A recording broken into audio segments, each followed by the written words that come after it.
पाथरी आष्टी रोडवर अवैध रेती वाहतूक उघड। पाथरी पोलिसांनी केला टेम्पो जप्त। चालकाविरुद्ध गुन्हा दाखल। परभणी जिल्ह्यातील पाथरी आष्टी मार्गावर अवैध वाहतूक करणाऱ्या टेम्पोवर पाथरी पोलिसांनी कारवाई करत वाहन जप्त केले असून चालकाविरुद्ध गुन्हा दाखल करण्यात आला आहे।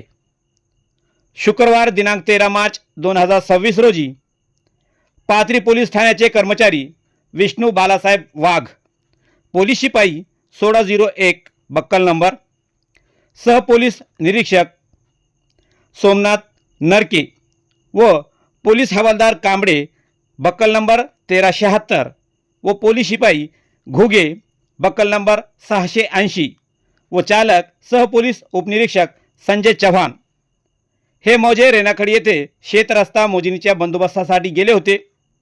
सायंकाळी सुमारे 5:30 वाजता बंदोबस्त आटोपून सरकारी वाहनाने पाथरीकडे पळत येत असताना सारोरा पाटी परिसरात संशयास्पद टाटा कंपनीचा पांढरा व पिवळ्या रंगाचा टेम्पो ज्याचा क्रमांक MH02 XA 5586 या क्रमांकाचा टेम्पो हदगावच्या दिशेने जाताना दिसला।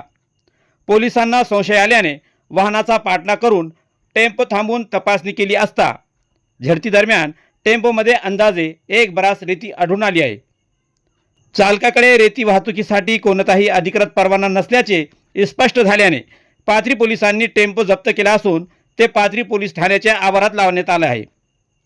या प्रकरणात पोलीस शिपाई विष्णू बालासाहेब वाघ बक्कल नंबर 1601 यांनी सरकारतर्फे फिर्यादी होऊन फिर्याद दिल्याने वाहन चालक रियाज खान हिदायत खान पठाण राहणार सरवर पिंपळगाव तालुका माजलगाव जिल्हा बीड यांच्यावर गुन्हा दाखल करण्यात आला आहे।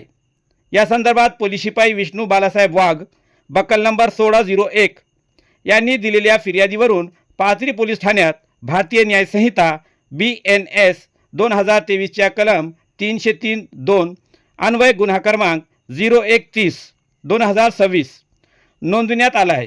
पाथरी पोलीस स्टेशनचे पोलीस निरीक्षक लक्ष्मणजी केंद्रे यांच्या मार्गदर्शनाखाली पुढील तपास सुरू आहे। आपण पाहतात YouTube channel SKF news. Salman Sayyed सोबत पाथरी।